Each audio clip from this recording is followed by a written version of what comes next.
एक भिखारी हर दिन शहर की व्यस्त सड़क पर बैठकर भीख मांगता था।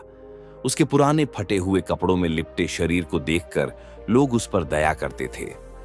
धूल और समय ने उसके चेहरे की पहचान मिटा दी थी, लेकिन उसकी आंखों में अब भी एक सपना कहीं छिपा हुआ था।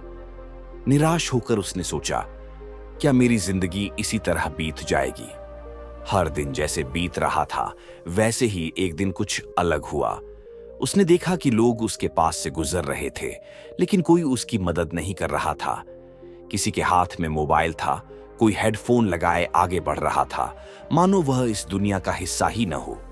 उसी समय एक बुजुर्ग व्यक्ति उसके पास बैठा और बोला, तुम सिर्फ भीख ही क्यों मांग रहे हो?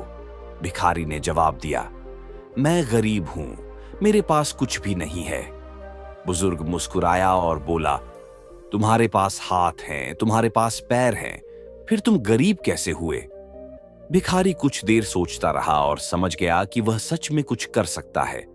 बुजुर्ग ने उसे एक छोटी सी नोटबुक और एक कलम दी और पूछा, क्या तुम कहानियां सुना सकते हो?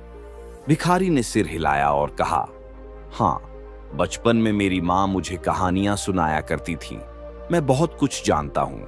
बुजुर्ग ने कहा, तो फिर लिखना शुरू करो। भिखारी पहले डर गया क्योंकि वह कोई लेखक नहीं था। कलम उसके हाथों में कांप रही थी, शब्द उसकी जुबान पर अटके हुए थे, लेकिन उसने हिम्मत जुटाई और कागज पर लिखना शुरू किया। उसकी पहली कहानी उस दर्द की थी जो उसने खुद झेला था, सच्चाई से भरी, दिल से निकली।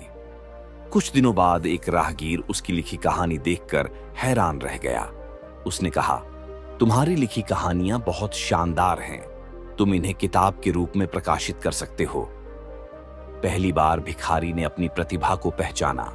उसने महसूस किया कि उसके पास भी एक आवाज है जो दूसरों के दिलों तक पहुंच सकती है।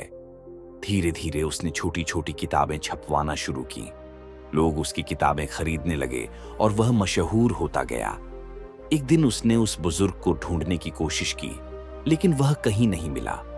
तभी उसे एहसास हुआ कि उस बुजुर्ग ने उसकी सोच को बदल दिया था। अब वह भिखारी नहीं था, बल्कि एक सफल लेखक बन चुका था, क्योंकि उसने अपने जीवन को बदलने का फैसला कर लिया था। भिखारी, जो अब एक लेखक बन चुका था, अपनी पहली किताब प्रकाशित करने के बाद और अधिक आत्मविश्वासी हो गया। उसे एहसास हुआ कि जीवन सिर्फ दया पर निर्भर नहीं करता, बल्कि यह खुद को निखारने का भी मौका देता है। लेकिन उसके सामने एक और बड़ी चुनौती थी। वह कैसे सुनिश्चित करे कि अधिक से अधिक लोग उसकी किताबें पढ़ें? इसके लिए वह शहर के एक किताबों की दुकान पर गया। दुकानदार ने पहले उसे संदेह भरी नजरों से देखा और बोला, तुम एक लेखक हो, लेकिन तुम्हारे कपड़े तो भिखारियों जैसे हैं। भिखारी कुछ देर चुप रहा, फिर मुस्कुराकर जवाब दिया, लेखक कपड़ों से नहीं, अपने विचारों से बड़ा होता है। शब्दों की कीमत लिबास से नहीं, असर से तय होती है। दुकानदार हंसते हुए बोला, ठीक है, अपनी किताब यहां रख दो, अगर बिकेगी तो और मंगवा लेना। कुछ ही दिनों में लोग उसकी किताबें खरीदने लगे। लोग कहते, ये कहानियां तो जैसे दिल को छू जाती हैं। एक दिन एक प्रसिद्ध अखबार ने उसकी किताब पर एक लेख प्रकाशित किया, एक भिखारी की कहानी जिसने अपनी जिंदगी बदल दी। इसके बाद वह और बड़ा सपना देखने लगा।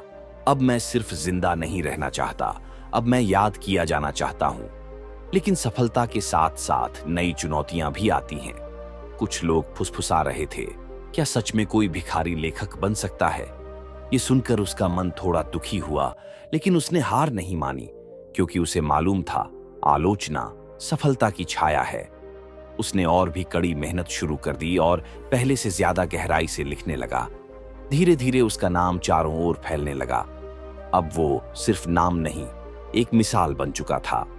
एक दिन ऐसा आया जब उसकी किताबें स्कूल और कॉलेजों के पाठ्यक्रम में शामिल हो गईं। फिर वह उसी किताबों की दुकान पर गया जहां पहली बार उसकी किताबें रखी गई थीं। दुकानदार ने उसे देखकर कहा, मैं जानता था कि तुम एक दिन बहुत आगे जाओगे। वह मुस्कुराया और बोला, मैंने सिर्फ अपनी सोच बदली थी और जिंदगी खुद ब खुद बदल गई। अब उसकी जिंदगी लाखों लोगों के लिए प्रेरणा बन चुकी थी। दूर दूर से लोग उससे सलाह लेने आते थे। वो अब एक कहानी नहीं, कहानीकार बन चुका था। एक दिन एक युवा लड़का उसके पास आया और बोला, मैं बहुत मेहनत कर रहा हूं लेकिन फिर भी सफल नहीं हो पा रहा हूं। उसने पूछा, तुम क्या बनना चाहते हो? लड़के ने कहा, मैं एक कलाकार बनना चाहता हूं लेकिन कोई मेरी पेंटिंग्स नहीं खरीदता। वह मुस्कुराया और बोला, क्या तुम जानते हो, मैं कभी एक भिखारी था। लड़का चौंक गया। आप? ये कैसे संभव है? वह बोला, मैंने बस एक चीज की हार नहीं मानी। लड़का उसकी बातें सुनकर प्रेरित हुआ और भी कड़ी मेहनत करने लगा। कुछ सालों बाद वही लड़का एक सफल चित्रकार बन गया। एक दिन वह अपने गुरु के पास वापस आया और बोला, आपके उन शब्दों ने मेरी जिंदगी बदल दी। उसने मुस्कुराकर कहा, जिंदगी बदलने की चाबी तुम्हारे ही हाथ में होती है, बस उसे सही समय पर पकड़ना आना चाहिए। आज वह सिर्फ एक लेखक नहीं बल्कि एक मार्गदर्शक भी बन चुका था। उसकी कहानी इस बात का प्रमाण थी कि अगर इंसान चाहे तो अपनी तकदीर खुद लिख सकता है। और उसकी यह प्रेरणादायक कहानी आगे भी न जाने कितने लोगों की जिंदगी बदलती रहेगी।